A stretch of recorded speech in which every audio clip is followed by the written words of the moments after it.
فی صدی المرأتی الدیۃ، عورت کے دونوں پستان کاٹ دیے گئے تو پوری دیت لازم ہے۔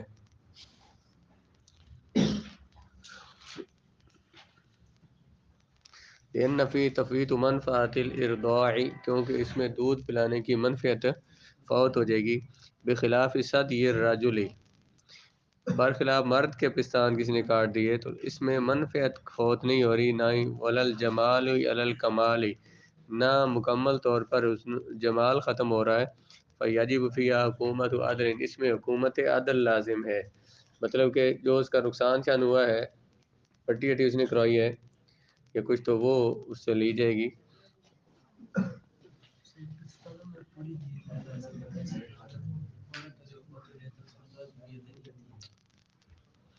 دیت پہ نیچے لکھا ہوا ہے اگلے حاشیے میں، اگر آپ نے اس کو زیارت کی ہے تو یہ نصف دیت الرجل، وہ جو پوری دیت ہوگی وہ مرد کے مقابلے میں نصف ہے، یعنی اس کی جتنی دیت ہے وہ پوری دینی ہے نا۔ تو فی احدہما نصف دیت المرأة، اگر ایک پستان کاٹ دیا تو عورت کی دیت کا نصف دینا پڑے گا۔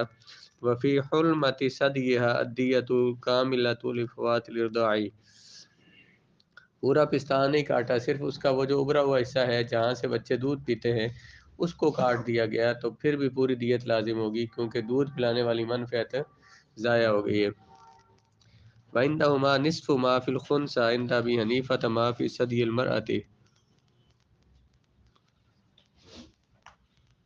وفی صدی الخنثى عند ابی حنیفہ ما فی صدی المرأة، خنثی کے پستان کاٹ دیے گئے تو اتنی دیت لازم ہوگی جتنی عورت کے پستان میں ہے۔ وعندهما نصف ما فی صدی الرجل ونصف ما فی صدی المرأة علی اصلها فی المیراث، کہتے ہیں کہ شیخین کے نزدیک جس طرح وراثت میں خنثی کو مرد کے مقابلے میں نصف، جتنی مرد کو ملنی ہوتی ہے وراثت اس کا نصف، اور عورت کو جتنی ملنی ہوتی ہے، یعنی بیٹا اور بیٹی ہیں تو بیٹے کو اور بیٹی کا دونوں کا نصف اس کو ملنا ہوتا ہے خنثی کو، تو یہاں پر بھی دیت جو آدھی دیت مرد کی اور آدھی دیت عورت کی وہ ان کو ملے گی، پونی ہو جائے گی مطلب۔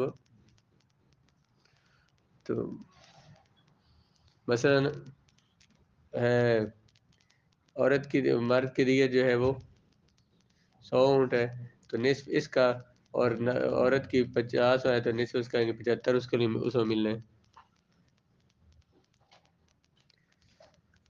وفی کل واحد من هذه الاشیاء نصف الدیت، یہ جو عضو دو ہیں ان میں سے ایک کے کاٹنے سے نصف دیت لازم ہوگی۔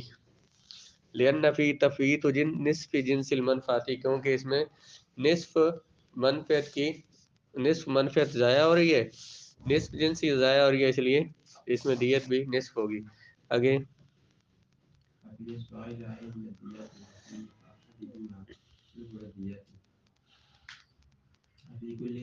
وفی اشفار العینین الدیۃ، آنکھوں کی پلکوں میں پوری دیت لازم ہے، دونوں آنکھوں کی پلکوں میں پوری دیت لازم ہے۔ یہ کون سی ہوتی ہیں پلکیں؟ آنکھوں کی پلکوں میں پوری دیت لازم ہے، دونوں آنکھوں کی پلکوں میں۔ وفی احدہما ربع الدیۃ، ان پلکوں میں سے ایک کو کاٹ دیا گیا تو دیت کا چوتھا حصہ ہے، مطلب صرف اوپر سے ایک آنکھ اوپر سے کاٹ دی گئی اور نیچے سے بھی کاٹ دی گئی تو پھر نصف، اور اگر ایک آنکھ صرف اوپر سے کاٹی گئی یا باقی نہیں تو پھر کل دیت کا چوتھا حصہ لازم ہوگا۔ آگے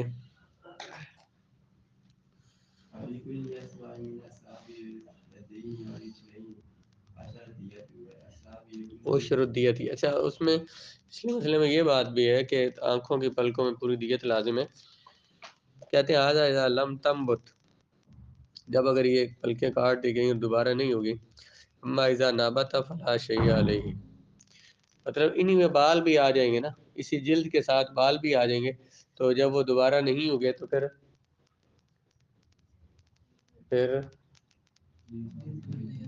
دیت لازم ہوگی، اور دوبارہ بال اگ آتے ہیں یہ جگہ صحیح ہو جاتی ہے تو پھر دیت لازم نہیں۔ یا یہ بھی ہو سکتا ہے کہ جلد نہ ہو، جلد نہ کاٹی جائے، صرف جو ہے نا وہ بال دونوں طرف سے اتار دیے جائیں تو پھر بھی یہ ان کا مقصد کیا ہے؟ آنکھوں کو اندر کوئی چیز داخل ہونے سے بچانا، اور اس کا حسن بھی اس سے مقصود ہے۔ اس وجہ سے یہ دونوں منفعت جب ختم ہو جائیں گی تو اس پر دیت لازم ہوگی۔ دونوں ہاتھوں کی انگلیوں آگے دونوں ہاتھوں کی انگلیوں میں سے ایک انگلی کٹ جائے یا دونوں پاؤں کی انگلیوں میں سے ایک انگلی کٹ جائے تو دیت کا 10واں حصہ ہے۔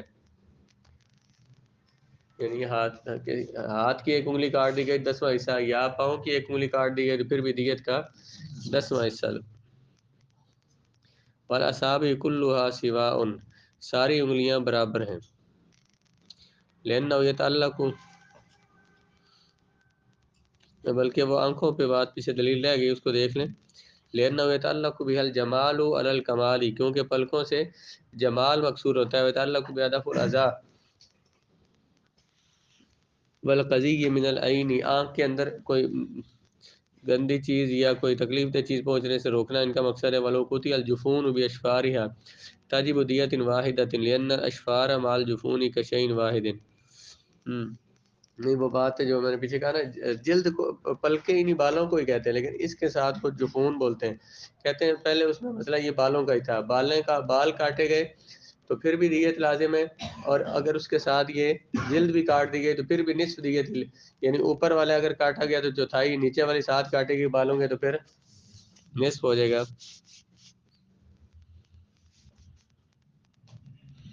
تو انگلی میں 10واں حصہ ہے، کیونکہ حدیث میں رسول اللہ علیہ السلام نے فرمایا فی کل اصبعۃ عشرۃ من الابل، ہر انگلی میں 10 اونٹ لازم ہیں۔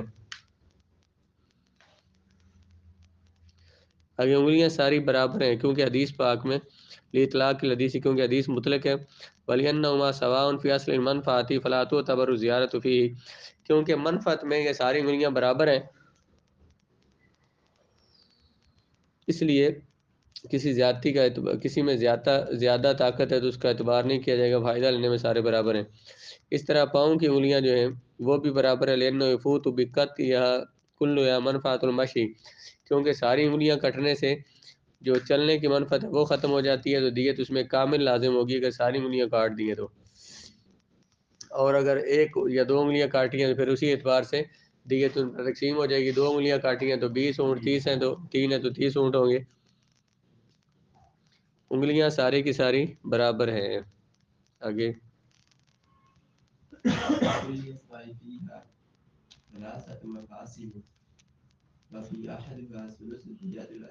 ثلث دیت الاصبع، کہتے ہیں کہ ہر وہ انگلی جس کے اندر 3 جوڑ ہیں، جس کے اندر 3 جوڑ ہیں تو اس میں ایک انگلی کے ایک جوڑ کے کاٹنے پر انگلی کی دیت کا تیسرا حصہ لازم ہوگا۔ انگلی کی دیت کتنی تھی؟ 10 اونٹ، تو ان میں سے جہاں 3 جوڑ ہیں تو ایک کاٹ دیا گیا تو اس انگلی کی دیت کا تیسرا حصہ لازم ہوگا۔ اور وَمَا فِيهَا مِفْصَلَانِ، وہ انگلی اس میں 2 جوڑ ہیں تو اس میں آدھی کاٹ دینے سے انگلی کا نصف لازم ہوگا۔ 2 جوڑ ہیں تو آدھا کاٹ دینے سے انگلی کی دیت کا نصف دینا پڑے گا۔ انگوٹھے میں 2 جوڑ ہیں،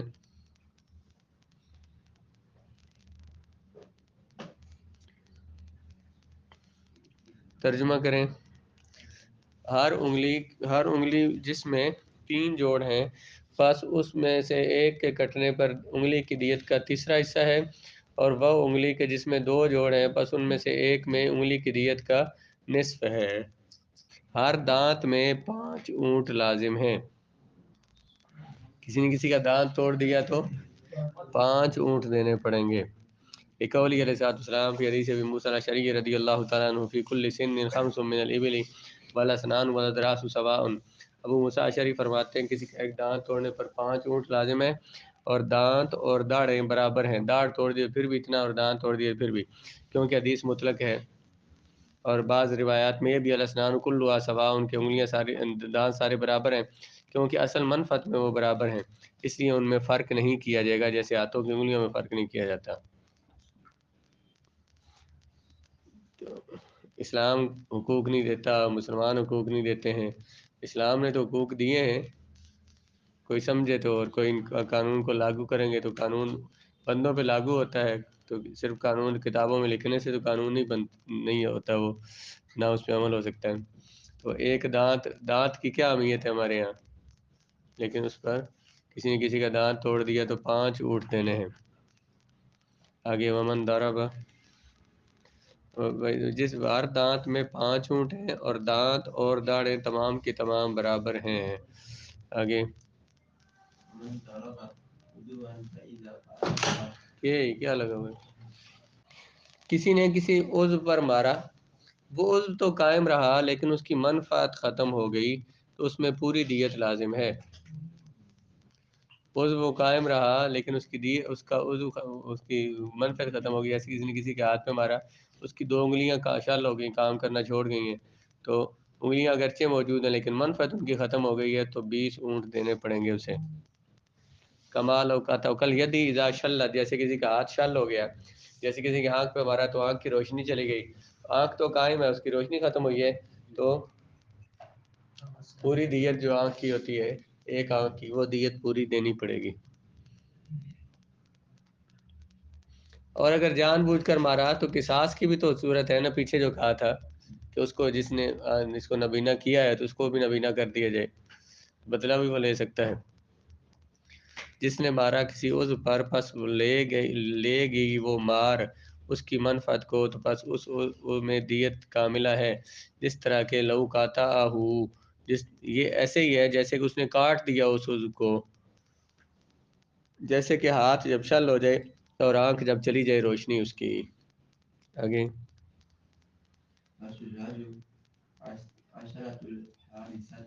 عشرتن،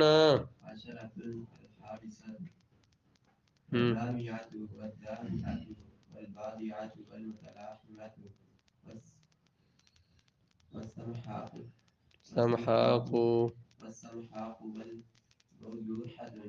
والمودحۃ والہاشمۃ والمنقلۃ۔ پیچھے کہا تھا کہ دانتوں سر میں جو زخم ہے اس کو کیا کہتے ہیں؟ شجتن، اور بھی آئے تھے، 2 چیزیں آئی تھی، دانت سر کے زخم کو کیا کہتے ہیں اور باقی زخموں کو کیا کہا جاتا ہے؟ جراحتن۔ کہتے ہیں الشجاج، جو زخم ہے نا سر میں جو زخم ہے ان کی 10 قسمیں ہیں۔ حارثہ کا لفظی معنی لکھا ہوا ہے حاشیے میں، یلتی تحرس الجلد، یہ دیکھیں یہ جلد ہے، اس کے اوپر جب کچھ مارتے ہیں تو خراش آتی ہے، جو کہ جلد کو حرس، جس پہ وہ زخم جس سے جسم پر خراش آتی ہے اسے بولتے ہیں حارثہ۔ الدامعہ، دامعہ وہ ہے کہ جس سے خراش بھی پڑے اور اس سے خون صرف نظر آئے، کبھی ایسے ہوتا ہے خون باہر رشتہ نہیں ہے، صرف وہ نظر آتا ہے، خون سامنے چمکتا ہے، تو یہ اتنا زخم ہو جائے اس کو دامعہ بولتے ہیں۔ الدامیہ کیا ہے؟ بحث لکھا تسیل الدم، زخم لگایا، زخمی کیا، خراش پڑی، خون نکلا بھی، سامنے نظر آیا بھی اور خون بہہ بھی گیا، تو اس زخم کو دامیہ کہتے ہیں۔ والبادعہ، اگر زخم اتنا ہے کہ اس نے جلد کو کاٹ دیا ہے، صرف خون نہیں نکلا بلکہ وہ جلد مکمل اوپر سے کٹ گئی ہے اور خون بھی نکلا ہے، تو اس کو بولتے ہیں بادعہ۔ المتلاحمہ، اتنا گہرا زخم کے نیچے گوشت کو بھی کٹ لگا ہے، صرف جلد کو نہیں، جلد کو کٹ لگا، خون بھی آیا اور اس سے آگے گوشت بھی کٹا، اس کو لحم سے متلاحمہ کہتے ہیں۔ سمحاق کہتے ہیں کہ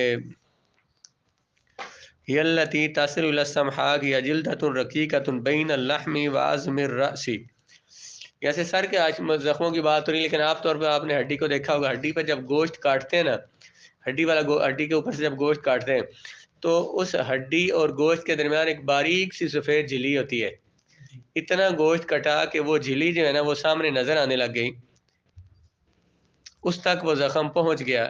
یعنی سر کے زخم میں بھی ایسے ہی ہے کہ گوشت کٹا اور نیچے ہڈی تھی، ہڈی تک، ہڈی سے اوپر جو سفید جلد ہے اس تک وہ کٹ گیا گوشت، تو اس کو بولتے ہیں سمحاق۔ والموضحہ، وہ گوشت اس طرح کا زخم کہ اتنا کاٹا کہ وہ جلد بھی کٹ گئی اور نیچے الموضحہ ہڈی واضح ہو گئی. وہ جسم وہ کیا زخم جو کہ ہڈی کو واضح کر دے، نیچے سے ہڈی نظر آنے لگی تو اس کو موضحہ کہتے ہیں. ہاشمہ اسے کہتے ہیں یلتی تکسر العظمہ، اتنا زخم لگا کہ ہڈی بھی ٹوٹ گئی، گوشت بھی کٹا، جلد بھی کٹی، گوشت بھی کٹا اور ہڈی بھی ٹوٹ گئی، تو اس کو ہاشمہ بولتے ہیں. والمنقلہ، منقلہ وہ ہے کہ التی تنقل العظم بعد الکسری، ہڈی ٹوٹنے کے بعد اپنی جگہ سے ہل بھی گئی، آگے پیچھے ہو گئی. ایسا ہوتا ہے نا، مثلا بازو ٹوٹ گیا تو ہڈی برابر لگی رہے، اس کو اوپر سے باندھ دیتے ہیں، برابر کر اسے باندھتے ہیں تاکہ وہ ہڈی آپس میں جڑ جاتی ہے. اللہ تعالیٰ کا نظام ہے اس کے مطابق. تو اگر ہڈی ادھر ادھر ہو جائے، ٹوٹی بھی ہے اور اپنی جگہ سے ہل گئی ہے، تو اس کو کیا بولتے ہیں؟ منقلہ. والعامہ، عامہ 10واں زخم التي لم يذكر بعد وهي الدامعة بالدامغة هي التي تخرج الدماغ لأن النفس لا تبقى بعدها عادة. کہتے ہیں کہ اتنا گہرا زخم کہ ہڈی ٹوٹ گئی، ہڈی اپنی جگہ سے ہل گئی اور نیچے سے دماغ جو ہے، دماغ کا جو گودا ہے وہ نظر آنے لگے، اس کو بولتے ہیں العامہ. عربی زبان ہے، عربی زبان، یتیم زبان نہیں ہے.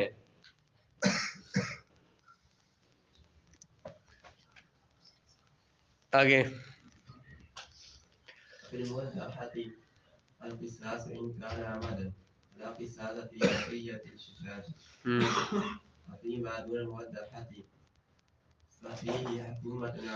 حکومت عدل، بس کر. یہ جو زخم ہے نا، ان میں سے جو چھٹا زخم ہے وہ کون سا ہے؟ سمحاق ہے. 7واں موضحہ ہے. موضحہ زخم کون سا ہے؟ کہ جس میں گوشت پورا کٹ گیا، ہڈی نیچے سے نظر آنے لگی، جلد بھی کٹ گئی، ہڈی نظر آنے لگی. یہ جو زخم ہے نا، صرف اس میں قصاص لیا جائے گا، کیونکہ اس میں قصاص لینا ممکن ہے. اور کسی نے جس نے زخم کیا اس کو اتنا زخم لگائیں کہ اس کا گوشت، جلد، گوشت اور نیچے والی وہ جھلی کاٹ دی، ہڈی نظر آنے لگے، تو اس میں قصاص ہے. اس سے کم والے جو قصاص جو زخم ہیں ان میں کیا ہے؟ حکومت عدل ہے اور قصاص نہیں ہے کسی میں. حکومت عدل مطلب عادل بندوں سے فیصلہ کروایا جائے گا، ڈاکٹروں سے، کہ اس بندے کا کتنا اس کا خرچہ اس کا پر کتنا آیا ہے اور اس کو درد جتنا ہوا ہے تو اس کے مطابق جتنی اس کو تکلیف ہوئی ہے تو اسے دے دیا جائے. ولا اگر زخم وفل موضحہ، زخم موضحہ ہو تو اس میں قصاص اگر جان بوجھ کر وہ کیا جائے، اور باقی زخموں میں قصاص نہیں ہے. اور موضحہ سے کم جو زخم ان میں حکومت عدل، حکومت عدل ہے. موضحہ میں کیوں ہے؟ اس پر حاشیہ نمبر 22 پہ لکھا ہوا ہے کیونکہ اس میں مماثلت ممکن ہے کہ چھری جو کاٹنے والی ہے وہ ہڈی تک جائے اور یہ دونوں زخم برابر ہو جائیں. اور موضحہ سر میں نہیں ہوتا. وَإِنَّمَا خُصَّ الْمُوَضَّحُ لِأَنَّهُ فَوْقَ مِنْ فِي. موضحہ زخم سر میں نہیں ہوتا، کہ سر میں اتنا ہے ہی نہیں ہے کہ سر کے اوپر صرف جلد ہے، سر کے نیچے گوشت ہو، پھر گوشت کاٹ اس کی مثلا جلد کے نیچے گوشت اور کٹ جائے، تو ایسا تو ہے نہیں ہے. سر کے اوپر تو جلد ہڈی کے اوپر ہے، اس کے اندر گودا ہے. تو موضحہ باقی اور جس جگہ زخم ہو سکتا ہے کہ مثلا جلد کٹے، گوشت کٹے اور اس کے نیچے ہڈی تک چلا جائے، تو سر میں یہ نہیں ہوتا. فی الموضحہ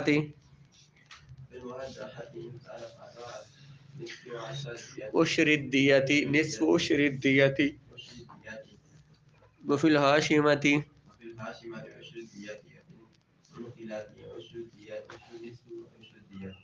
بس. وفی العامۃ ثلث الدیہ. کہتے ہیں کہ موضحہ جو زخم ہے اگر یہ خطأً ہو، جان بوجھ کر ہو تو اس میں قصاص لیا جائے گا نا، اور اگر خطأً ہو تو اس میں نصف عشر دیت، دیت کے 10ویں کا نصف، وہ کتنا ہوگا؟ 5 اونٹ، یعنی 20واں حصہ دیت کا، 20واں حصہ دیا جائے گا. اور ہاشمہ میں ہڈی جس میں ٹوٹ جائے اس میں دیت کا 10واں حصہ. منقلہ میں عشرون و نصف عشر الدیتی، ایک 10واں اور ایک 20واں حصہ، مطلب کہ 15 اونٹ دیے جائیں گے.